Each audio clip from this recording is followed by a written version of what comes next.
Shalom dan selamat pagi Bapak Ibu Saudara. Kita jumpa kembali di dalam perenungan firman Tuhan di channel YouTube GKI Stadion. Mari kita berdoa sebelum kita membaca firman Tuhan. Terima kasih Tuhan untuk hari yang baru. Terima kasih untuk kehidupan yang masih Tuhan percayakan. Kami hendak menjalani hidup ini di hari ini. Kami membutuhkan firman-Mu. Tolonglah saat kami boleh merenungkannya, kami mendapatkan pengertian. Dan kami bisa menjalani hidup dalam tuntunan firman Tuhan ini. Kami sambut dengan penuh rasa syukur firman Tuhan di dalam nama Tuhan Yesus Kristus. Amin. Perenungan kita diambil dari kitab Ayub pasal 28 sampai dengan pasal 29.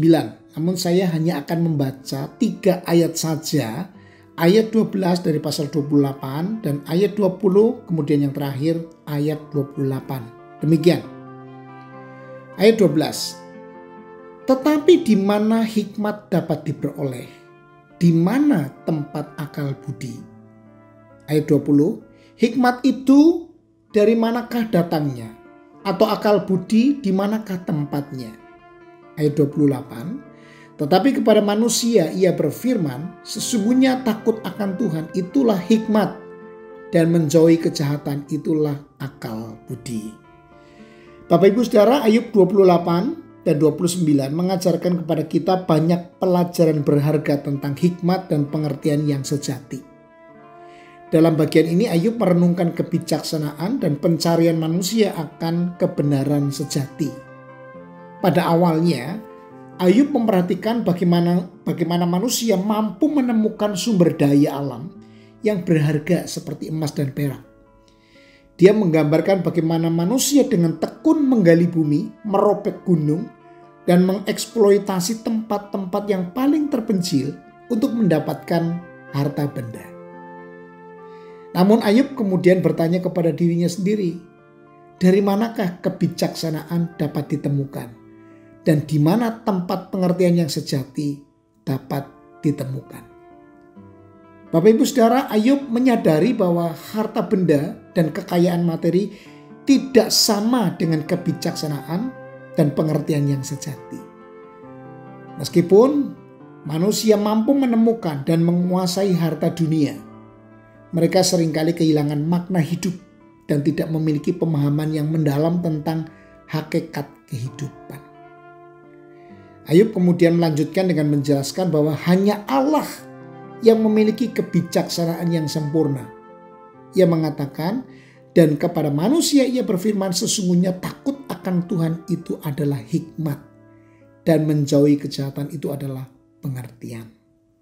Ayub menyadari Bapak Ibu Saudara bahwa kebijaksanaan sejati dan pengertian yang dalam berasal dari takut akan Tuhan dan hidup dalam ketaatan kepadanya.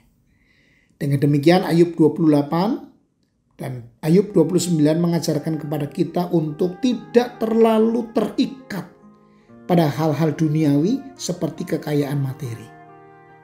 Bukan hanya tidak terlalu, jangan terikat pada hal-hal duniawi seperti kekayaan itu. Kebijaksanaan dan pengertian yang sejati tidak dapat ditemukan dalam harta benda semata. Sebaliknya, kita perlu mencari dan menghargai kebijaksanaan yang berasal dari Tuhan dengan takut akan Dia dan hidup dalam ketaatan kepadanya. Meskipun Ayub juga mengakui kita mungkin menghadapi penderitaan dan kesulitan dalam hidup. Tetapi kita dapat mempercayai bahwa Allah adalah adil dan bijaksana dalam segala perbuatannya. Allah layak untuk dipercaya. Nah Bapak Ibu Saudara, sudahkah kita hidup dalam takut akan Tuhan? Sudahkah kita berusaha hidup dalam ketaatan kepadanya? Bagaimana dengan tiap-tiap hari? Apakah kita merindukan Tuhan? Merindukan mendengar suaranya? Mengharapkan Tuhan memimpin jalan hidup kita?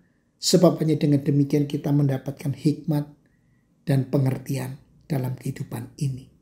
Mari kita berdoa. Bapa, ampunilah kami jika selama ini kami melakukan pengejaran akan hal-hal duniawi, kekayaan materi yang kami anggap dapat memberi kebahagiaan kepada kami.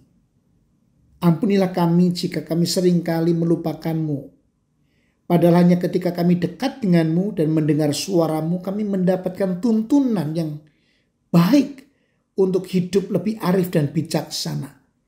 Sehingga pada akhirnya kami hidup bahagia. Dan puncaknya ketika kami hidup maksimal dengan hidup ini, kami sesungguhnya memuliakan-Mu. Tuhan, ampunilah dosa kesalahan kami. Dan tolonglah kami Tuhan untuk kami boleh menjalani hidup dalam tuntunan firman yang kami rindukan, senantiasa kami renungkan dan kami mulai praktekkan. Dengan demikian kami mendapatkan sebuah hikmat dan hidup yang bijaksana.